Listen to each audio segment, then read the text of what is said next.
સાબરકાંઠા જિલ્લાના પ્રાંતિજ ખાતે કાર્યરત પ્રાંતિજ સિનિયર સિટીઝન મંડળ દ્વારા આયોજિત પરિવાર કલ્યાણ નિધિ યોજના અંતર્ગત મંડળના સભ્યોનું અવસાન થતાં તેમના પરિવારજનોને શ્રદ્ધાંજલિ સાથે ચેક અર્પણ કરવામાં આવ્યો હતો।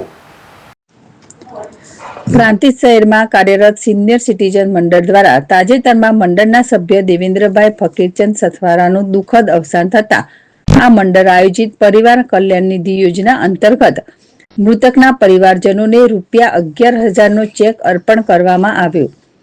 આ પ્રસંગે પ્રાંતિજ સિનિયર સિટીઝન મંડળના પ્રમુખ ધનજીભાઈ પટેલ, ઉપપ્રમુખ મનુભાઈ પટેલ, મહામંત્રી રાઠોડ હસમુખભાઈ, સહમંત્રી વારંદ રણછોડભાઈ, રસિકભાઈ પટેલ, બાબુભાઈ પંચાલ, કંચનબેન સોની, કસબાતી મુકુંદભાઈ સહિત કારોબારી સભ્યો ઉપસ્થિત રહીને મૃતકના પરિવારજનોને સાંત્વના આપીને યોજનામાં જોડાયેલા સભ્યોના પરિવારને શોક ઠરાવ સાથે ₹11,000નો ચેક આપવામાં આવ્યો હતો।